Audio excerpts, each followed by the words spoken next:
देखिए glass prism अब नया टॉपिक है, इसके बारे में समझते हैं और एक फिनोमेना, बड़ी ही शानदार फिनोमेना डिस्पर्जन को भी पढ़ेंगे। लेकिन उसको समझने के लिए हमको ग्लास प्रिज्म समझ में आना चाहिए होता क्या है, क्योंकि लाइट उसी पे फॉल करानी है हमको। तो जो ग्लास प्रिज्म होता है वो उसको दिखाने का तरीका कैसे होगा या पहले कैसा होता है, देखिए इसे बोलते हैं triangular glass prism. Triangular glass prism. अब ये शब्द बड़ा लंबा सा लगता है तो लोग कहते हैं अरे यार इतना लंबा कौन लिखो, हम लेते हैं ग्लास प्रिज्म। अच्छा कुछ लोग होते हैं वो भी कहते हैं अरे ये भी बड़ा यार, तो वो कहते हैं प्रिज्म ही बोल दो भाई। तो जब हम प्रिज्म बोलेंगे तो हम समझेंगे कि वो ट्रायंगल ग्लास प्रिज्म है, तीनों का मतलब एक है, ठीक है।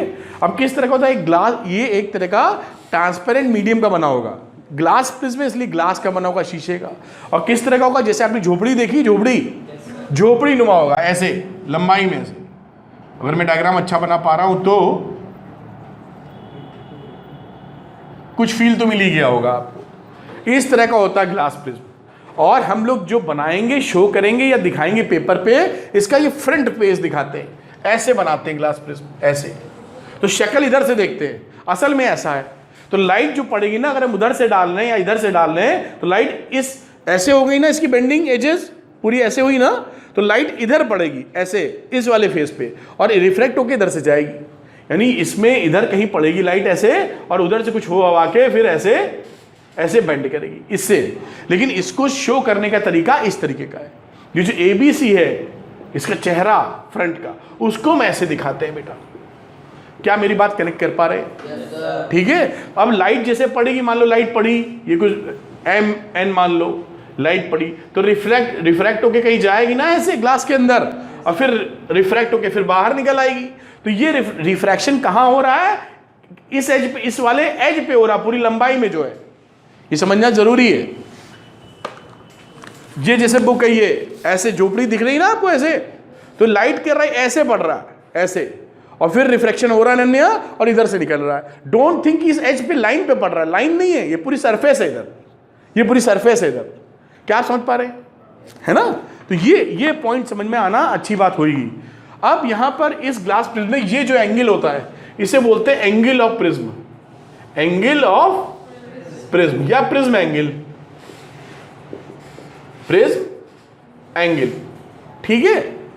तो ये आपका प्रिज्म एंगल रहा। अब एक बात और, हम लोगों ने अभी जो रिफ्रैक्शन पढ़ा था इससे पहले वो थ्रू ग्लास स्लैब पढ़ा था। ग्लास स्लैब क्या होता है, शीशे का एक रेक्टेंगुलर टुकड़ा, ऐसे ग्लास स्लैब। और ग्लास स्लैब में हमने क्या देखा था कि जो रिफ्रैक्शन होता है जब लाइट फॉल करती है, रे मान लो ये PQ है, तो फॉल करने के बाद आफ्टर रिफ्रैक्शन हमारी PQRS, ये RS जो रे है ये इसके पैरेलल होती थी, दिस रे एंड दिस रे इज पैरेलल। और डायग्राम में नहीं लग रही तो बना लेना, याली रे और याली रे कैसे होती थी, parallel.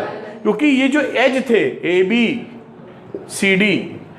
And CD are parallel, जिस सरफेस पे इसका रिफ्रैक्शन हो रहा था वो खुद ही पैरेलल थे। इस वजह से हमारी इंसिडेंट रे, रिफ्रैक्टेड और इमर्जेंट रे, इमर्जेंट और इंसिडेंट रे पैरेलल थी। ये कौन सी रे थी याद करिए, इसको बोलते थे इंसिडेंट रे, आने वाली इंसिडेंट रे। इसके बाद इसको कौन सा बोला था बेटा, रिफ्रैक्टेड रे। और बेटा उसके बाद इसको क्या बोला था, इमर्जेंट रे, ठीक है। अब इस प्रिज्म के केस में ये जो एजेस हैं they are not parallel, they are making angle A with each other. तो अगर पैरेलल नहीं है तो जो इंसिडेंट रे, ये देखिए कौन सी रे, इंसिडेंट रे, और ये कौन सी हो गई, रिफ्रैक्टेड रे, रिफ्रैक्टेड रे, और बेटा ये कौन सी हो गई, इमर्जेंट रे। तो अगर यहां पर AB और AC पैरेलल तो है नहीं, इस वजह से MN और ये QP लिख दो, QP हमारी MN के पैरेलल नहीं होती। तो ये सवाल बड़ा फेमस है और आपसे पूछा जाता है, ये ग्लास स्लैब में इंसिडेंट और इमर्जेंट रे पैरेलल होती हैं लेकिन प्रिज्म में पैरेलल नहीं होती, क्यों? तो आप बता पाएंगे क्यों? क्या बताएंगे? क्योंकि ग्लास स्लैब में दोनों पैरेलल इसलिए होती हैं क्योंकि जहां पर रिफ्रैक्शन होता है वो दोनों सरफेसेस एक दूसरे के पैरेलल होती हैं।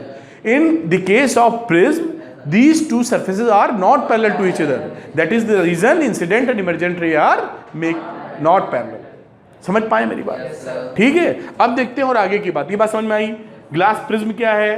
एक ट्रांसपेरेंट मीडियम जिसके अंदर से रे चल सके।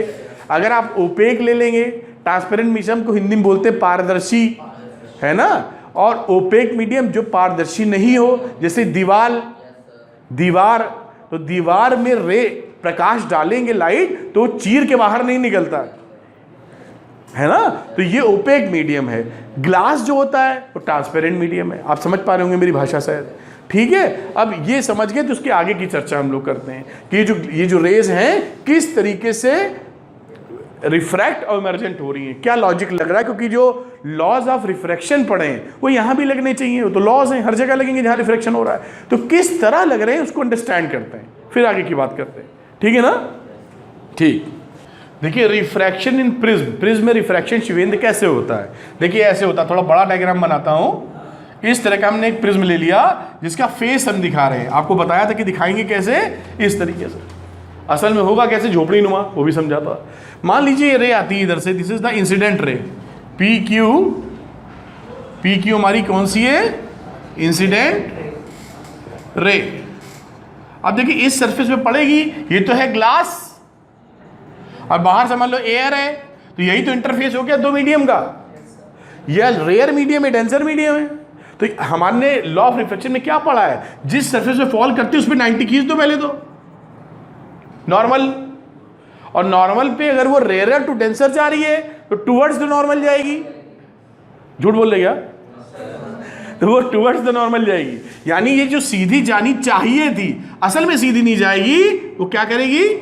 बेंड हो गई नॉर्मल की तरफ। दिस इज नॉर्मल, दिख रहा है कि नहीं? सीधी जानी चाहिए थी लेकिन क्या हुई? नॉर्मल की तरफ टैं बेंड हो गई, दिख रहा है ना? अब यहां पहुंची है रे, अंदर तो ग्लास है तो कोई दिक्कत नहीं, चलती जा रही है मस्ती से। अब आगे पड़ा दूसरा एज, एसी। अब एसी आया, अब ये फिर एक इंटरफेस है, किसका? ग्लास का और एयर का। रिफ्रैक्शन कहां होता है? जहां दो मीडियम की बाउंड्री होती है, दो मीडियम का इंटरफेस होता है, फिर रिफ्रैक्शन होना पड़ेगा इसको। अब उस रिफ्रैक्शन में फिर नॉर्मल बनाया आपने ऐसे, दिस इज एन डैश लिख देते हैं, एन इसे लिखा था एन डैश, नॉर्मल। अब ये आप सोच रहे सीधे निकले, लेकिन ये सीधे तो निकलेगी नहीं।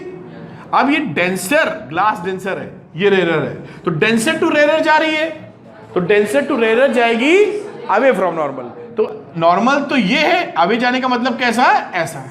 ये आपका पहुंच, ये अवे हो गई, दूर भागी ना, अवे हो गई, बस पहुंच भी गए हम। P Q R S, R S हमारी कौन सी है? इमर्जेंट रे। इस तरीके से रिफ्रैक्शन होता है प्रिज्म के अंदर। क्या हमें कुछ पल्ले पड़ रहा है? ठीक है, एक सरल भाषा में याद करने की कोशिश करें कि भाई ये तो हमने बहुत कुछ सीखा, हम कैसे पकड़ेंगे या कैसे सीखेंगे। तो सिंपल सी भाषा याद रखिए कि हमेशा प्रिज्म में जब भी रिफ्रैक्शन होगा हमेशा लाइट बेस की तरफ बेंड करती है। हमेशा, देखो ये सीधे जा रही थी, बेस है ना, बेस तो पहचान लेते हैं सभी लोग। ये सीधी जा रही थी, बेस की तरफ टुई, फिर जा रही थी, फिर बेस की तरफ टुई, हमेशा बेस की तरफ। बात पल्ले पड़ती है क्या? ठीक है, बेस की तरफ। आप मान लो कुछ लोग खिलाड़ी होते हैं उल्टा प्रिज्म रख देते हैं ऐसे, आपका एग्जामिनर कहता है मैं इसको भ्रमित कर दूंगा। ठीक है, तो अगर मान लो रे हमने ऐसे डाली ऐसे, तो बेंडिंग किधर होगी इसकी? बेस की तरफ, अवे फ्रॉम बेस नहीं होगी। तो आप जो कुछ करना बनाइए, ये सीधे जा रही थी, अब बेस की तरफ घुमा दी तो ऐसे घुमा दो बेस की तरफ, और फिर बेस की तरफ, तो फिर बेस की तरफ जाएगा ये बेस की तरफ। ठीक है, जाएगा ये बेस की। क्या हम समझ पा रहे हैं क्या? ठीक है ना? ठीक, बड़ी अच्छी बात। अब क्या पूरी बात समझ गए हम लोग? अब इसमें ये PQRS बनाया, ये हो गई इंसिडेंट रे, ये रिफ्रैक्टेड रे, दिस इज द रिफ्रैक्टेड रे, और हमारी जो निकली उसको बोला इमर्जेंट, निकलने वाली रे इमर्जेंट रे। और इस रे को अगर हम आगे बढ़ाते हैं ऐसे, रे ना के डॉटेड लाइन बढ़ा देते हैं, रे तो इधर चली जा चुकी है, और ये जो असल में निकली है रे बाद में, ये निकली है ना RS, ये पहले वाली रे से कितना ज्यादा घूम चुकी है, कितना ज्यादा डिविएट हो चुकी है, वो अगर देखने की कोशिश करें, इसको डेल्टा लिख दें अगर, दिस इज द डेल्टा, ये क्या है, इसको बोलते हैं डेल्टा, फिजिक्स में सिंबल, ग्रीक वर्ड समझिए। तो ये क्या, आ ऐसे रही थी और फाइनली मुड़ ऐसे गई, तो अपने पाथ से कितनी डिविएट हुई है, डेल्टा। तो delta is the angle of deviation, तो delta is the angle of deviation, कितना डेविएट हुई है। डेविएट होना समझ पाए ना, आप तो उम्मीद करी थी सीधे ही जा रही भाई ऐसे जाओ, लेकिन जाने में असल में ऐसे मुड़ गई, तो ये गई और ये निकली, तो कितना डेविएट हो गई, डेल्टा डेविएट हो गई, तो इसे बोलते हैं एंगल ऑफ डेविएशन। और इस वाले एंगल को क्या बोलते हैं रोहित, एंगल ऑफ प्रिज्म। इस रे को क्या बोलती है अनन्या, और ये QR को और RS को, ये BC क्या है, बेस ऑफ द प्रिज्म है ना, और ये दोनों एजेस हैं इसकी, AB और AC, ये सरफेसेस है। क्या कनेक्शन बना पूरा, क्यों हो रहा है, कैसे होता है, रिफ्लेक्शन पकड़ पाए, ठीक। अब एक बहुत ही इंपॉर्टेंट फिनोमेना पढ़ेंगे जिसकी एग्जामिनेशन वैल्यू और साइंटिफिक वैल्यू दोनों ही बहुत ज़्यादा है, उसको बोलते हैं डिस्पर्जन ऑफ लाइट। तो डिस्पर्जन ऑफ लाइट क्या होता है, इसको समझने के लिए एक प्रिज्म लेते हैं हम लोग, ग्लास प्रिज्म, जिसकी स्टडी हम लोगों ने की है, और इस पर वाइट लाइट डालते हैं, वाइट लाइट या सनलाइट बोल दीजिए, सनलाइट आपने डाली। अब आप क्या कहते हैं, इसके प्रिज्म की दूसरी तरफ हम लोग एक स्क्रीन ले लेते हैं, स्क्रीन जिसपे कि इसका फाइनल रेज दिखाई पड़े, और हम क्या देखते हैं कि यहाँ से वाइट लाइट जाती है और यहाँ पर स्क्रीन पर डिफरेंट कलर्स, ब्रॉडली 7 कलर के बैंड दिखते हैं हमको। कौन से, violet, indigo, blue, green, yellow, orange and red. तो गई थी एक कलर वाइट और उसमें से 7 कलर निकल आते हैं। ये जो 7 कलर हमें दिखाई पड़ रहे हैं ना, इसी को बोलते हैं स्पेक्ट्रम ऑफ लाइट। यही लिखा हुआ स्पेक्ट्रम, क्या बोलेंगे spectrum, the band of 7 colours formed on A white screen when a white light is passed through a glass prism is called spectrum of light। तो ये जो 7 कलर मिल रहे हैं, what is this? This is spectrum of light। ठीक। अब ये जो ये लाइट अलग अलग कलर्स में हमारे सामने आई है, इसमें से क्या होता है कि ये सारे कलर्स वाइट लाइट में होते हैं, सबसे कम डेविएशन हमारा रेड कलर का होता है। देखिए इसको अगर हम सीधे बढ़ा दें ना, सीधे जाने की उम्मीद कर रहे थे हम, इसको बढ़ाओगे तो ये डेविएशन किसका है, रेड वाले का, डेल्टा R, और इंडिगो वालों के लिए ऐसे मिलाओगे तो this angle is much more delta V। दिख रहा है कि नहीं? तो सबसे कम डेविएशन रेड कलर का, और सबसे ज्यादा डेविएशन वायलेट कलर का। इसलिए वायलेट कलर नीचे मिलता है, रेड सबसे ऊपर मिलता है। और यही वजह है कि जो डेंजर सिग्नल होते हैं, खतरे के निशान, उनको लाल रंग से लिखा जाता है, जिससे कि उसका डेविएशन वगैरह कम होता है। आगे भी पढ़ेंगे, जो दूर तक वेवलेंथ लंबी होती है इसकी, दूर तक दिखाई पड़ जाते हैं। ठीक है, ये कुछ समझ में आया क्या बना, ये प्योर जो बना। ठीक है, ये बन गया स्पेक्ट्रम ऑफ लाइट, जब वाइट लाइट आप डालेंगे। ठीक, अब डिस्पर्जन ऑफ लाइट क्या है, तो डिस्पर्जन ऑफ लाइट है यही पूरा फिनोमिना, वाइट लाइट का 7 डिफरेंट कलर्स में ब्रेक हो जाना।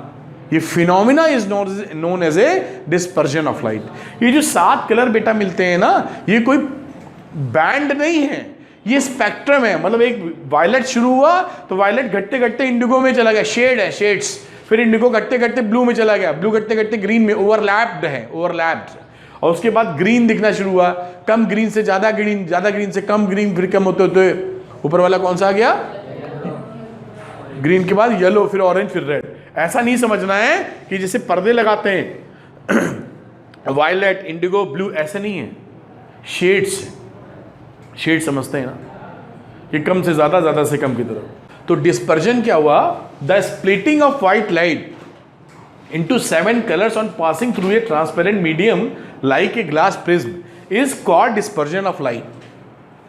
ये ध्यान रखिएगा कि डिस्पर्जन ऑफ लाइट हमेशा ग्लास प्रिज्म में यूज जरूरी नहीं है, ग्लास प्रिज्म के अलावा किसी और मीडियम में भी हो सकता है जो ट्रांसपेरेंट हो और बिहेव कर रहा हो लाइक ग्लास प्रिज्म। जैसे पानी की ड्रॉप्स, बूंदे, रेनबो बनता है वो देखेंगे। तो पानी की जो बूंदें रहती हैं जो बारिश होने के बाद हवा में रह जाती हैं, है ना, उस समय ऐसी सिचुएशंस दिख जाती। तो पानी की बूंदें भी एज ए ग्लास प्रिज्म काम कर सकती, कोई भी ट्रांसपेरेंट मीडियम ऐसा काम कर सकता है। वो देखेंगे हम लोग रेनबो के बारे में, अभी यहाँ बात करते हैं। ये समझ में आया? अभी डिस्पर्जन होता क्यों है, डिस्पर्जन ऑफ लाइट आखिर होता क्यों है? वो होता इसलिए है क्योंकि जो लाइट है ना, ये लाइट, इनके डिफरेंट कलर्स की जो स्पीड होती है इन ए मीडियम, वो डिफरेंट होती है। वायलेट कलर की जो स्पीड होगी चलने की वो कुछ और होगी, रेड वाले की चलने की कुछ और होगी। They have different speed because colours of white light travel at different speeds through the glass prism. हम ये जानते थे कि जो रिफ्रैक्शन होता था, रिफ्रैक्शन का रीजन क्या था? रीजन ये था कि जो रेस थी उनकी डिफरेंट मीडियम में डिफरेंट स्पीड हुआ करती थी। ठीक है, यहां एक मीडियम अगर ले लें ग्लास, तो भी उसमें लाइट के 7 ब्रॉडली कंस्टिट्यूएंट्स की अपनी अपनी वेलोसिटी अलग अलग है, अपनी अपनी स्पीड अलग अलग। क्या मेरी बात समझ पाए? इस मीडियम में ग्रीन कलर कुछ और स्पीड से चल रहा है, येलो कलर कोई और स्पीड से कर रहा है, और वायलेट किसी और स्पीड से कर रहा है इस ग्लास में, इसलिए ये ब्रेक हो जाता है। अगर ये ग्लास नहीं होता इस जगह, ऐसा सिचुएशन नहीं होता, तो जब ये नहीं ब्रेक होगा तो व्हाइट लाइट मिलके दिखाई पड़ेगी हमको। ठीक है, क्योंकि साथ चल रहे हैं। अब दोनों की स्पीड में फर्क आएगा तो डिवीजन बदल जाएगा। और ग्लास, क्योंकि इन दोनों का स्पीड अलग अलग है, इसलिए इनका एंगल ऑफ डिवीजन भी बदल जाता है। इस वजह से रेड वाला कम डिविएट होता है और वायलेट वाला ज्यादा। पहले तो सातों कलर इसी में थे ना, सब इसी दिशा में जा रहे हैं, लेकिन रेड वाला थोड़ा कम घूमा और वायलेट वाला ज्यादा घूमा। तो इस वजह से इसका, so each colour has different angle of deviation, इस वजह से सबके अलग अलग हो गए। भाई कोई कलर 30 डिग्री पे घूमा, कोई 35 पे घूमा, तो अलग ही तो होना पड़ेगा उनको। तो ये रीजन आ गया डिस्पर्शन ऑफ लाइट। क्या आप समझ पाएंगे? ठीक है, जैसा हम लोगों ने अभी देखा था कि एक ग्लास प्रिज्म सारा नीच और उसमें व्हाइट लाइट पड़ती है और 7 कलर्स में ब्रॉडली ये डिवाइड हो जाता है। अब इसको हम इस स्पेक्ट्रम को रिकम्बाइन करना चाहते हैं, मतलब इस सातों कलर को वापस मिलाना चाहते हैं। तो मिलाने के लिए क्या करना पड़ेगा?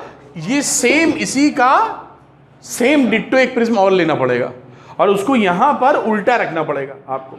जैसे ये रखा है, स्पेक्ट्रम बन रहा था, अब ये फॉल करा दीजिए आप, कुछ ऐसे उल्टा रख के, ऐसे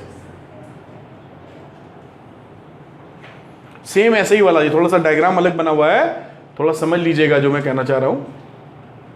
ठीक है, तो ये लाइट पड़ेगी ऐसे, आज रेड वाली यहां और वायलेट वाली यहां पड़िए। अब ये ऐसे रिकम्बाइन हो जाएगी और रिकम्बाइन होके आपको वापस, हाँ, रिकम्बाइन होके वापस क्या करेगा, यहां पर व्हाइट लाइट मिल जाएगा, व्हाइट लाइट। ये डायग्राम बहुत अच्छी तरह नहीं बना है, लेकिन आप समझ पा रहे होंगे, है ना, कि ये यहां से पड़ी, स्ट्रेट लाई और सब वापस कॉम्बिनेशन में जाएगी। ये रिकॉम्बिनेशन में जाएंगे, व्हाइट लाइट मिल जाएगी। लेकिन शर्त क्या है कि जो 1 नंबर का प्रिज्म है और ये जो 2 नंबर का प्रिज्म है, दोनों एग्जैक्टली सेम होने चाहिए। अगर प्रिज्म में फर्क आ गया, फर्क आने का मतलब मान लीजिए ग्लास मटेरियल में फर्क आ गया बनाया जिससे, या इसके एंगल ऑफ प्रिज्म में फर्क आ गया, तो ये रिकॉम्बिनेशन एग्जैक्टली नहीं कर पाएगा। फिर ये सेम डिट्टो चाहिए, जितना उसने बाहर भगाया है उतना ये अंदर भगा देगा, काम खत्म हो जाएगा, +2 -2। ठीक है, तो ये रिकॉम्बिनेशन ऑफ कलर्स मिल जाएंगे आपको। समझ में आई होगी बात, अगर वापस स्पेक्ट्रम बनाना है तो। अब रेनबो की बात कर लेते हैं हम लोग, कि हमने जो फिनोमिना पढ़ा है डिस्पर्जन ऑफ लाइट, वो नेचुरल फिनोमिना में कहाँ फॉल करता है। तो जो रेनबो होता है वो इसका एक एग्जाम्पल है, उसमें एक फिनोमिना और भी होती है, वो भी मैं बताता हूँ आपको। बिना उसके रेनबो संभव नहीं है। रेनबो का मतलब इंद्रधनुष हिंदी में, रेनबो। आप देखा होगा आपने, कभी कभी बारिश हो रही होती है, साथ में धूप भी निकल आती है, तो सन के अपोजिट साइड, सन की तरफ अगर आप पीठ कर लें, पीठ बैक, तो तभी आपको रेनबो सामने दिखेगा। सन की तरफ रेनबो नहीं दिखता है, सन की तरफ फेस करेंगे तो सन की तरफ नहीं दिखता रेनबो, सन के अपोजिट साइड दिखता है रेनबो। और हमेशा नहीं दिखेगा, कभी कभी दिखेगा, नॉर्मल की जब बारिश हो, जब धूप निकले तभी दिख जाए, ऐसा नहीं है। देख के खुशी भी होती है, अपने को बड़ा अच्छा लगता है ना। तो ये रेनबो दिखने में क्या फिनोमेना है? दो फिनोमेना है, एक डिस्पर्जन ऑफ लाइट और दूसरी एक फिनोमेना होती है, उसको बोलते हैं टोटल इंटरनल रिफ्लेक्शन। ये बहुत ज्यादा कोर्स में नहीं है, लेकिन थोड़ी जानकारी हम देंगे आपको, जिसे आप शॉर्ट में TIR भी बोलते हैं। नंबर 1, नंबर 2, ये दो फिनोमेना है जो रेनबो को होने में सहायता प्रदान करते हैं। डिस्पर्जन ऑफ लाइट हम देख चुके हैं, एक प्रिज्म के ऊपर व्हाइट लाइट फॉल करे तो 7 डिफरेंट कलर्स में स्प्लिट हो जाना। TIR क्या है? तो TIR में क्या होता है बेटा कि अगर ये डेंसर मीडियम है और दूसरा वाला रेयर मीडियम, तो जब लाइट फॉल करती है यहां से यहां, सीधी लेना, ठीक, तो ये रेयर मीडियम में जब आएगी तो ये सीधी जाने की जगह किधर जाएगी? Away from normal. Rare medium में जा रही है ना, डेंसर टू नॉर्मल। ये TIR जो होता है उसके लिए हमेशा पहला मीडियम डेंसर और दूसरा मीडियम रेयर होना ही चाहिए। रेयर टू डेंसर में कभी TIR नहीं होता। क्या होता हम बता रहे हैं आपको TIR का मतलब, ठीक। अब क्या किया आपने, ये कोई एंगल था I1, अब इसका एंगल और बढ़ा दीजिए आप, तो ये I2 कर दिया, बड़ा कर दिया, तो ये रेज यहां चली जाएगी। फिर एक एंगल ऐसा लेके आए कि रे मुड़ते मुड़ते यहां से पास हो गई, खिसक रही है इधर, यहां से जिस समय ये यहां से पास होती है उस एंगल को बोलते हैं critical angle, IC, critical angle. Critical angle वो एंगल होता है जब हमारा रिफ्रैक्टेड एंगल 90 डिग्री बन जाए। ये कितना है? 90 डिग्री।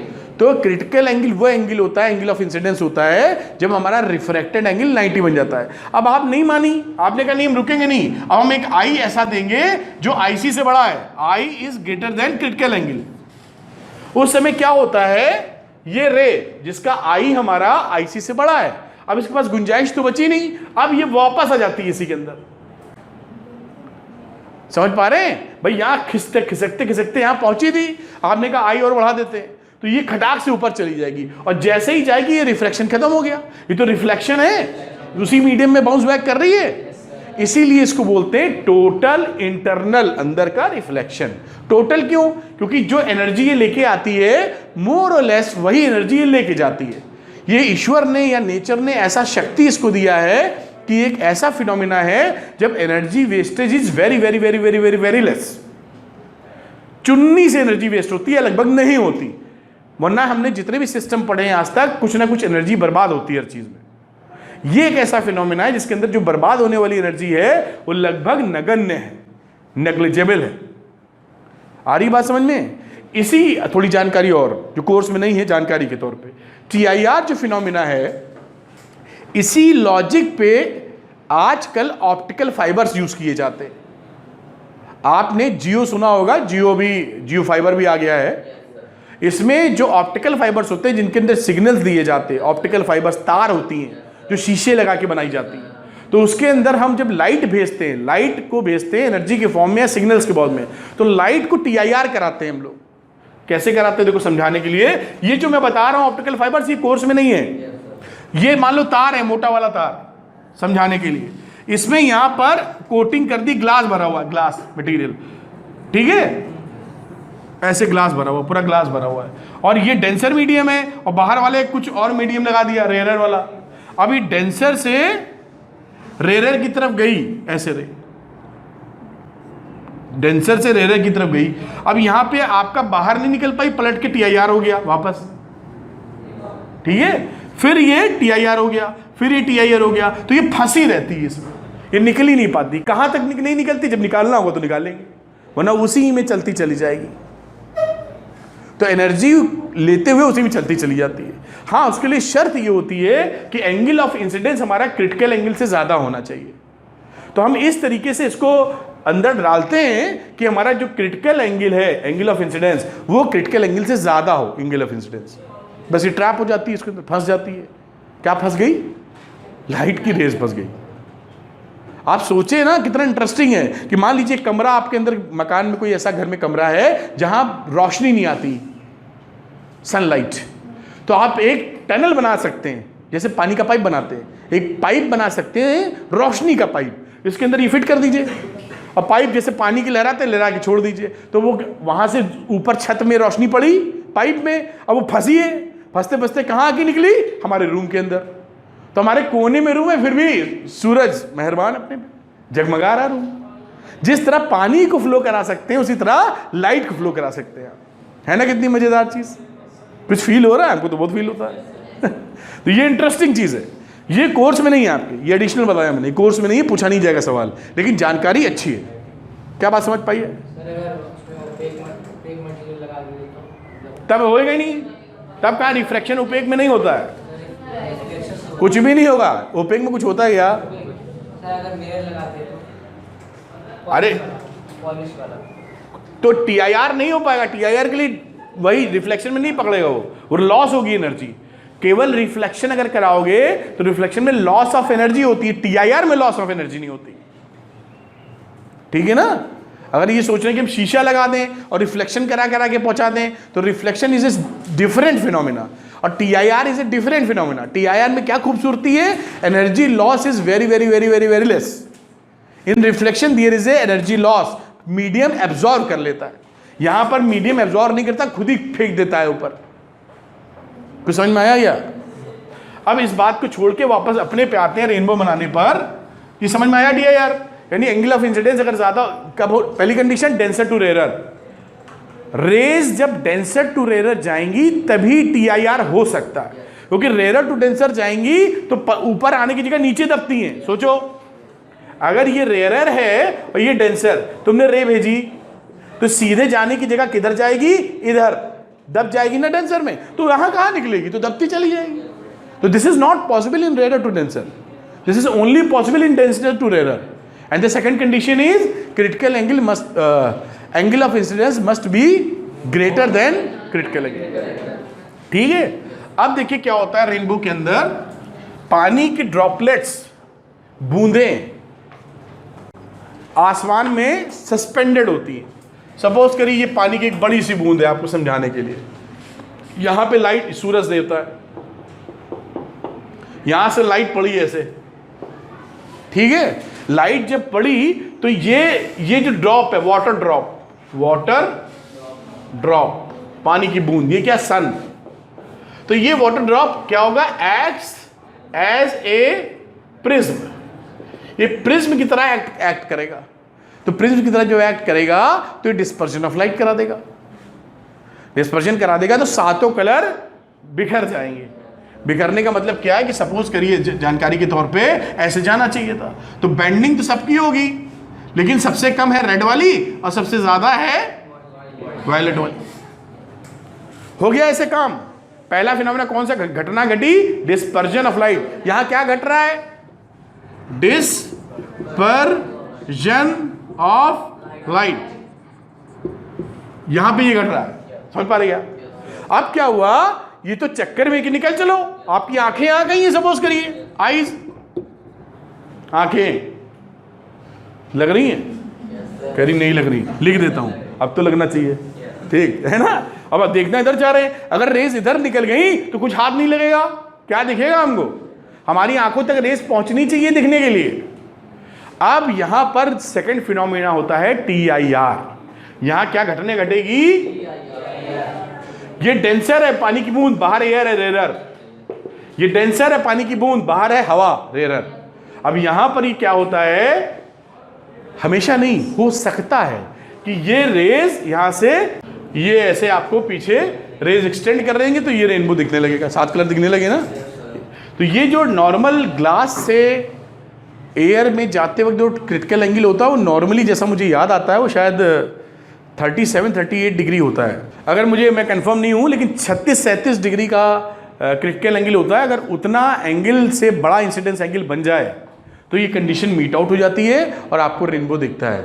अगर वो कंडीशन नहीं मिल पाई, क्योंकि एक पिक्यूलियर कंडीशन है ना कि वो 37-38 डिग्री का एंगल बने उससे ज़्यादा, अगर नहीं बना तो रेनबो नहीं दिखेगा, ये रेज आगे निकल जाएंगी। तो रेनबो हमेशा बने ये जरूरी नहीं है, एक स्पेशल कंडीशन है कि 3-4 चीजें सेट हो जाएं एकदम अपने आप, ईश्वर की कृपा से या नेचर के अपने एक्शन से, तो आपको रेनबो दिखेगा। ठीक है। और रेनबो आपको मालूम है कि रेनबो जो दिखता है वो आर्क फॉर्म में दिखता है, ऐसे कलर्स दिखते हैं, ठीक है।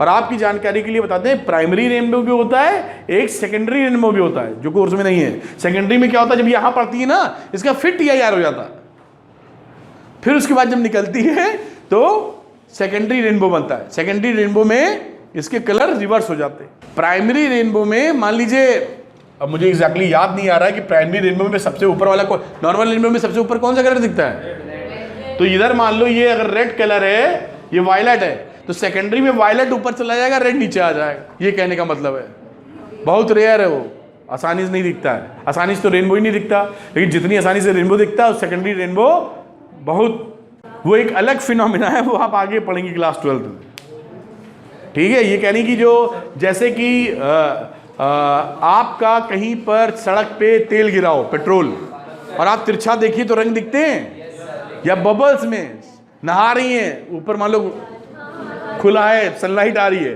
तो कभी कभी बबल उड़ता है तो उसमें रंग दिखते हैं, दिखते हैं। तो वो फिनोमिना अलग है, वो आगे आगे पढ़ेंगे हम लोग, आपके कोर्स में नहीं है वैसे। लाइट के बहुत सारे फिनोमिना होते हैं, है ना, बहुत सारे 12th में भरे हुए हैं काफ़ी। तो उन फिनोमिना के जिक्र है उधर, क्या क्या फिनोमिना है, अलग अलग है। कुछ समझ में आ रहा है क्या बता रहे हैं हम? तो ये समझ में आया क्या है? तो ये रेनबो हमेशा बन जाए ज़रूरी नहीं है, स्पेशल कंडीशन चाहिए बनने के लिए। तो आज जो हम लोगों ने पढ़ा, जरा समअप कर देते हैं फटाफट हम लोगों ने। इंपॉर्टेंट था dispersion of light. Dispersion of light क्या था? जब व्हाइट लाइट ग्लास प्रिज्म पे पड़ती है तो 7 कंस्टिट्यूट्स कलर्स में डिवाइड हो जाती है, उसे बोलते हैं डिस्पर्जन ऑफ लाइट। इस फिनोमिना को, डिस्पर्जन ऑफ लाइट का कोई नेचुरल फिनोमिना है क्या? आंसर है जी। रेनबो में इसका बहुत बड़ा कंट्रीब्यूशन है। क्या रेनबो केवल डिस्पर्जन ऑफ लाइट से हो सकता है? आंसर है जी नहीं। उसके लिए कई सारी कंडीशंस चाहिए, जिसमें एक फिनोमिना TIR भी अंदर आ जाता है। केवल TIR और क्या हमेशा डिस्पर्जन से बातें बन जाएगी? नहीं बनेगी, बहुत कुछ और भी मिलना चाहिए तो वो निकल के आता है, ठीक है।